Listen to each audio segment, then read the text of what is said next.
ایک سسٹم بن جاتا ہے کہ بھائی 60 سال میں موت آئے گی. یہ کیا کہ کسی کو کبھی موت آ رہی, کسی کو کبھی موت آ رہی, کوئی بچپنے میں مر رہا ہے, کوئی جوانی میں مر رہا ہے, کوئی بڑھاپے میں مر رہا ہے, کوئی 80 سال تک بھی زندہ ہے.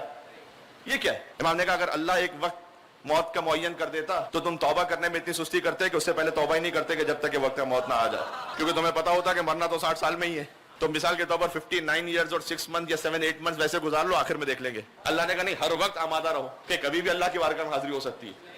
لہذا جوانی ہے تب بھی اپنے آپ کو بچا کے رکھو, ادھیڑ عمر ہے تب بھی اپنے آپ کو بچا کے رکھو, کوئی غلطی ہو گئی تو فوراً توبہ کر لو. اچھا اگر پھر ایسا ہے تو پھر مرنے کے بعد جو حساب کتاب ہونا ہے, تو یہ کون سا میزان ہے کہ جس پر کوئی اعمال تولے جائیں گے؟ کون سا ترازو ایسا بنایا ہوا اللہ نے کہ جس پر اعمال تولے جائیں گے؟ امام نے کہا ہماری ولایت کے میزان پہ تولے جائیں گے, ہماری ولایت کے میزان پر. اگر ہماری ولایت ہوگی وہ میزان ہے تو قبول ہو جائیں گے, ولایت نہیں ہوگی رد ہو جائیں گے. پھر امام نے اس کو فرمایا کہ اگر کوئی عمر نوح بھی پالے, نوح علیہ السلام کی ایج, اور اگر 1000 سال تک روزہ رکھتا رہے, اور 1000 سال تک نماز پڑھتا رہے, اور 1000 مرتبہ حج کر لے, اور 1000 مرتبہ کوہ صفا اور مروہ کے درمیان صحیح کر لے, اور 1000 مرتبہ سونا اور چاندی خیرات میں دے دے, لیکن ہماری ولایت نہ رکھتا ہو تو لم یشم رائحۃ الجنت, جنت تو دور کی بات جنت کی خوشبو بھی نہیں سن سکتا. میزان ہمارے کیجیے گا, بہت توجہ کیجیے گا. جی ساتھ چلیے گا. میرے سارے سوال, اب 40 سوال میں نے سارے تو نہیں پڑھنے, لیکن کسی حد تک میں نے پڑھ دیے. اگر اس نے پوچھا کہ اگر آپ کی ولایت کے میزان پہ تولے جائیں گے تو پھر یہ بتلا دیجئے کہ کیا بات ہے آپ کے خاندان میں, کیوں اتنا ناز ہے آپ کو؟ حاصل کلام یہ جملہ ہے, اور اگر یہ پہنچ گیا تو مجلس پوری وصول ہے آج کی, کہ آپ کو ناز کیا ہے اپنے خاندان پر. تو امام دیکھیں آیت تطہیر بھی پڑھ سکتے تھے کہ ہمارے لیے نازل ہوئی, آیت مباہلہ پڑھ سکتے تھے ہمارے لیے نازل ہوا, سورہ دہر پڑھ سکتے تھے ہمارے لیے نازل ہوا, سورہ کوثر پڑھ سکتے تھے ہمارے لیے نازل ہوا. امام نے کچھ نہیں کہا, صرف ایک, وہ بھی لاجیکل جواب, کہ آپ کو ناز کیا ہے آپ کے خاندان پر. کہ یہی ناز کم ہے کہ ہم کسی اور کے خاندان میں شامل نہیں ہونا چاہتے, لوگ ہمارے خاندان میں شامل ہونا. صلوات بھی یہاں سے ماتا کہ کربلائی صلوات بھیجیں محمد. کیا یہی ناز کم ہے, ہم کسی کے خاندان میں شامل نہیں ہونا چاہتے؟ یار کاش صدر اسلام آپ کو سمجھ میں آ جائے, لوگ ہمارے خاندان میں شامل ہونا چاہتے ہیں. بس اس سے زیادہ تو میں کہہ بھی نہیں سکتا کچھ. جی لوگ ہمارے خاندان میں آنا چاہتے ہیں, ہم کسی خاندان میں نہیں جانا چاہتے. جی انسان شادی کہیں پر اس لیے کرتا ہے کہ وہ خاندان میں شامل ہو جائے. جی تو اب اس کا مطلب ہے کہ ہر بات وہ اللہ کی حکمت کے عین مطابق. توحید کو ماننے کا ایک مرحلہ اور بڑا اہم مرحلہ یہ ہے کہ آپ تسلیم ہو کر اتنا توکل رکھیں کہ اللہ نے اگر مجھے کہا ہے تو چاہے مجھے حکمت نہ سمجھ میں آ رہی ہو پھر بھی بہتری ہے. جیسے میں نے کہا ڈاکٹر پہ توکل, اسی خاطر جو کل آیت پڑھی تھی اور اس کے لیے ایک عمل بھی بتلا دوں, بہت مجرب عمل ہے اور امام سے صادر شدہ ہے. کبھی کچھ عمل ایسے ہوتے ہیں کہ جو ہم کہتے ہیں کہ چلیں آپ کر لیجئے بہتر ہے, تجربہ انسانوں کا, لیکن کبھی کوئی عمل ایسے ہوتے ہیں کہ جو امام علیہ السلام کی حدیث میں آئے کہ وہ آیت کہ شہید اللہ انہ لا الہ الا ہو, خدا خود گواہ اس بات پر کہ اللہ کے علاوہ کوئی معبود نہیں. آیت ریلیٹ ہو کر سمجھ میں آ رہی ہے. یہ سورہ آل عمران کی آیت نمبر 18, جب اللہ نے حدیث میں کہ سورہ الحمد کو اور سورہ بقرہ کی آیت نمبر 255 کو اور سورہ آل عمران کی آیت نمبر 18 کو اور سورہ آل عمران کی آیت نمبر 26 اور 27 کو, یہ ابھی آیتیں پڑھ دیتا ہوں. جب اللہ نے خاص ان آیتوں کو نازل کرنا چاہا تو ان آیتوں نے اللہ سے کلام کیا. آیت کا جو وجود ہے نا وہ زندہ وجود ہے, نور ہے. اللہ سے کلام کیا, پروردگار یہ اتنا قیمتی خزانہ ہے تیرے عرش پر, تو ہمیں کن گناہگاروں کے درمیان بھیج رہا ہے. ان آیتوں نے شکوہ کیا کہ پروردگار یہ انسان اس لائق نہیں ہے کہ سورہ الحمد ان میں نازل کیا جائے. پھر سورہ بقرہ کی آیت نمبر 255 جو آیت الکرسی ہے جیسے سید الآیات کہا گیا, پروردگار تو ہمیں ان کے درمیان بھیج رہا ہے. تو اللہ نے جواب دیا ان آیتوں کو کہ ہاں میں نازل اس لیے کر رہا ہوں کہ آل محمد کے کچھ خاص شیعہ آئیں گے جو ان آیتوں کو ہر نماز کے بعد پڑھیں گے. یہ عمل تو جو ان آیتوں کو اپنی فرض نمازوں کے بعد پڑھے, تو اللہ نے کہا کہ میں اپنی خاص چھپی ہوئی جو رحمت ہے نا 70 مرتبہ ایک دن اس بندے پہ نازل کروں گا. الا باذن يعلم ما بين ايديهم وما خلفهم ولا يحيطون بشيء من علمه الا بما شاء. بس الفاظ نہیں پڑھیے گا, میں نے بھی پڑھا تھا کہ میں تبرک پڑھ کے مجلس میں آگے بڑھ جاؤں, لیکن آپ تھوڑا اطمینان سے پڑھیے گا. پھر سورہ آل عمران کی آیت نمبر 18, پھر سورہ آل عمران کی آیت نمبر 26 اور 27, ایک مل کر صلوات بھیجیں محمد و علیہ. یہ آیا اگر اللہ کی آپ خاص مخصوص رحمتیں چاہتے ہیں آل محمد کا شیعہ ہونے کی حیثیت میں, یہ امام نے فرمایا, تو آپ نماز کے بعد مختصر سا عمل ہے, چند دقیقوں سے زیادہ نہیں, لیکن یہ مخصوص افراد یہ عمل انجام دے سکتے ہیں کہ اسلام نے کہا کہ ہر ایک کو توفیق نہیں نصیب ہوتی. اور پھر اللہ وہ آیتیں کہ جو انسانوں کے درمیان آنا ہی نہیں چاہتی تھی اپنی عظمت کی وجہ سے, جب آپ فرض نمازوں کے بعد تلاوت کریں گے تو اللہ اپنی 70 رحمتیں خاص روزانہ نازل کرے گا. قل اللہم مالک الملک, پروردگار سورہ الحمد کا ترجمہ تقریباً آپ واقف ہیں, آیت الکرسی آپ واقف ہیں تقریباً. سورہ آل عمران کی آیت نمبر شہید اللہ انہ لا الہ الا ہو 18, خدا خود گواہ اس بات پر کہ اللہ کے علاوہ کوئی معبود نہیں, اور ملائکہ گواہیں اور اولو العلم گواہیں. اولو العلم امام نے کہا ہمیں, ارے انا مدینۃ العلم علی بابھا سے بڑھ کر کون اولو العلم ہوگا کہ جو خدا کے وجود پر گواہ ہو. پھر جو آیت قل اللہم مالک الملک 26 اور 27, اے رسول کہہ دیجئے وہی مالک الملک ہے, تؤتی الملک من تشاء جیسے چاہے ملک دے دے, تنزع الملک ممن تشاء جیسے چاہے لے لے. اب تفسیر کی کلاس ہو تو پھر تفصیل سے پھر بات ہو. جو ہوتی اللہ نے کہا دے دے عطا کر دے, اس کا جو اپوزٹ ہے ویسے اپیرنٹلی وہ ہے تاخذ, لے اللہ جس سے چاہے ملک. لیکن اللہ نے تاخذ نہیں کہا, تنزع الملک ممن تشاء, یعنی اس کا کائنڈ آف ترجمہ یہ ہے کہ اللہ چھین لیتا ہے کیونکہ تم دینا نہیں چاہتے, اس لیے لفظ استعمال کیا. جس کے پاس ملک آ جائے, اقتدار آ جائے, وہ دینا چاہتا ہے کیا؟ آپ سے بہتر کون سمجھے گا؟ خدا ہدایت کرے, کیا کر سکتے. بل تنزع الملک ممن تشاء, کہ ہم لیتے ہیں, نہ دینا چاہو تب بھی لیتے ہیں. جب بنی امیہ نہ رہے, بنی عباس نہ رہے, تو خیرہ کہہ رہا نہ تو خیرہ کیا رہ جائے گا. تنزع الملک ممن تشاء وتعز من تشاء, اور جسے چاہتے عزت دیتے تو ذل من چاہتے ذلت دیتے. بیدک الخیر, پروردگار خیر سارا تیرے ہی ہاتھ میں. انک علی کل شیء قدیر, تو ہر شے پر قادر ہے. تولج اللیل فی النہار, تو دن کو رات میں داخل کرتا ہے, رات کو دن میں داخل کرتا ہے. اس وقت گرمیاں ہیں, دن بڑے ہیں, رات چھوٹی ہے. جب آہستہ آہستہ سردیوں کی طرف جائیں گے تو دن چھوٹا ہو جائے گا, رات بڑی ہو جائے گی. تو رات دن میں داخل ہو کر رات بڑی ہو رہی ہے, دن چھوٹا ہو رہا ہے. گرمیوں سے پھر سردیاں آئیں گی, سردیوں سے پھر گرمیاں آئیں گی. تو پھر جب رات بڑی ہے, جب آپ گرمیوں کی طرف جائیں گے تو پھر دن بڑا ہوتا جائے گا, رات چھوٹی, تو پھر دن رات میں داخل ہوگا. ایک اشارہ کرنا ہے مجھے, بس ساتھ رہیے گا. ہم دن کو رات میں بدلتے ہیں, رات کو دن میں بدلتے ہیں. مردہ سے زندہ نکالتے ہیں, زندہ سے مردہ نکالتے ہیں. اللہ کی قدرت. کبھی ایسا ہوتا ہے کہ ایک ماں ہے, وہ خود مر گئی لیکن بچہ زندہ ہے. مردہ سے زندہ آتا ہے کبھی یا نہیں؟ اللہ چاہے تو کر سکتا ہے. کبھی برعکس ہوتا ہے کہ ماں زندہ ہے, بچہ اسٹل برتھ ہو گیا. تو کبھی زندہ سے مردہ, کبھی مردہ سے. امام نے کہا اس کا ایک اور مطلب بھی ہے, کبھی ہم گمراہ سے ہدایت یافتہ بھی نکالتے ہیں, ہدایت یافتہ سے گمراہ بھی نکالتے ہیں. میں ایک طرف لے کے جاؤں گا, اگر آپ پہنچ گئے تو پھر بس ادھر ادھر ہے. کبھی مردہ سے زندہ, کبھی زندہ سے مردہ, یعنی ہدایت یافتہ سے اللہ گمراہ بھی نکالتا ہے, گمراہ سے ہدایت یافتہ بھی نکالتا ہے. ہدایت یافتہ سے گمراہ نکالتا ہے. سامنے مثال ہے حضرت نوح علیہ السلام, العزم نبی ہے نا, بیٹا کافر, سفینے پر نہیں آیا. باقی سب کو پتا ہے پہاڑ پر چڑھ گیا تھا, تب پہاڑ مجھے بچا لے گا. نوح علیہ السلام نے کہا جو سفینے پہ نہیں آئے گا بچ نہیں پائے گا. آپ کو پتا ہے جانور بھی کچھ آ گئے تھے سفینے پر, کشتی نوح پر, وہ بچ گئے. پتا چلا حجت کا بیٹا بھی ہے, اگر حجت کے ساتھ نہیں ہے ہلاک ہو جائے گا. جانور بھی ہے لیکن حجت کے ساتھ ہے محفوظ ہو جائے گا. جی اسی لیے کچھ جانوروں کا احترام ہے, جی جو مولا علی کی سواری کا احترام ہے, والعادیات ضبحا فالموریات قدحا, اسی لیے ذوالجناح کا احترام ہے جو حجت کے ساتھ ہے. تو نوح کا بیٹا ہدایت یافتہ سے اللہ نے گمراہ نکالا, گمراہ سے ہدایت یافتہ بھی آتا ہے. بہت بڑی شخصیت, بیٹا علی کے لشکر میں, میں جتنا ہی کہہ سکتا ہوں, مولا علی کے لشکر میں بیٹا. ارے اللہ کا نظام ہے. 4 مصرے کہوں گا بس. ہے آج جو عنوان قلمدان سے نکلا, اب تک نہیں تاریخ کے وجدان سے نکلا, اور کیا اس کا شرف عالم امکان سے نکلا, ہیرا تھا مگر کوئلے کی کان سے نکلا. یہ ممکن ہے کہ اللہ ہدایت یافتہ سے مردہ سے زندہ, زندہ سے مردہ. یہ آیت آپ سورہ الحمد, آیت الکرسی, سورہ آل عمران کی آیت نمبر 18 اور آیت نمبر 26 اور 27, یہ نماز کی بات پڑھیں. یہ خود توحید پروردگار کے لیے ہم جن مراحل سے گزرے, اس میں ایک اہم ترین مرحلہ یہ ہے کہ پھر سبمیشن. اور اسی سبمیشن میں آخری جملہ کہہ کے بس مسائل پہ جا رہا ہوں آج کے تک, کل یہیں سے بیان شروع ہوگا. جب آپ خدا کے وجود پر قائل ہو چکے, یقین ہو چکا, تو اب میرا اختیار ہے میرے عمل پر یا خدا کا اختیار ہے؟ خدا نے مجھے کوئی چوائس دی ہے یا نہیں دی؟ بڑی دقیق بحث ہے, لیکن میں چاہتا ہوں بڑے سادہ الفاظ میں. اشاعرہ گزرے, ایک سیکٹ, کلامی اعتبار سے, عقائد کے اعتبار سے ایک سیکٹ اشاعرہ. انہوں نے کہا کہ ہمارا کوئی اختیار ہی نہیں, جو کر رہا ہے اللہ ہی کروا رہا ہے. اس کو سپورٹ کیا تھا بنی امیہ نے, اس نظریے کو اپنے کرتوتوں کو چھپانے کے لیے. آیت ان کے پاس بھی قرآن کی ہے, وہ کہتے ہیں ان اللہ علی کل شیء قدیر, اللہ چیز پر قدرت ہے, جو کر اللہ کروا رہا ہے. تو اگر ہم کہیں ظلم کر رہے ہیں, کسی کو شہید کر رہے ہیں, تو جو کر رہا اللہ کروا رہا ہے. اس کا جواب آپ تک پہنچ چکا ہے کئی دفعہ شاید, کہ جو کر رہا اللہ کروا رہا ہے تو ہم سے کیوں بگڑتے ہو؟ جب ہم یزید پہ لعنت بھیجو, ہم سے بھی جو کر رہا اللہ کروا رہا ہے. جب ہم بنی امیہ پہ, تو اس میں بگڑنے کی کیا بات ہے؟ ہم سے بھی جو ماتم کروا رہا اللہ کروا رہا ہے, ہم سے بھی جو مجلس کروا رہا اللہ کروا رہا ہے. اگر آپ سے جو کر رہا اللہ کروا رہا ہے تو ہم سے بھی کر رہا ہے, وہی اللہ کروا رہا ہے نا, تو بگڑنے کی ضرورت کیا ہے؟ اچھا یہ بھی ایک کہ عجب راز ماتم شبیر میں ہے, ہاتھ پڑتا ہے یہاں درد وہاں ہوتا ہے. اس کے مقابل میں ایک دوسرا نظریہ تھا, کیونکہ توحید کا بیان مجھے تھوڑا سمپ کر کے کل سے آگے بڑھنا ہے, معتزلہ کا. انہوں نے کہا کہ نہیں, جو کچھ ہے وہ ہم ہی, اللہ کا اختیار بھی ختم, اللہ نے ہمیں دے دیا. یہ ایک فرقہ تھا جس کو قدریہ کہتے تھے. عبد الملک بن مروان کا زمانہ ہے, اس نے چوتھے امام کو خط لکھا, اور سید الساجدین مولا عابدین علی بن الحسین علیہ السلام کو خط لکھا, امام خط لکھا اور کہا کہ ایک قدریہ کا بڑا عالم ہے جو یہ کہہ رہا ہے کہ جو کرتا ہے وہ ہم کر رہے ہیں, بس ہماری مرضی. اس کی کوئی دلیل ہے آپ کے پاس کے جواب پہ؟ کیونکہ ہمیں حساب کتاب دینا ہے نا, تو اللہ کا اختیار بھی ختم. اس وقت مولا صادق علیہ السلام کا سن ظاہری طور پر 3 سال کا تھا. امام نے مدینہ سے بھیجا امام صادق علیہ السلام, دادا نے پوتے کو بھیجا.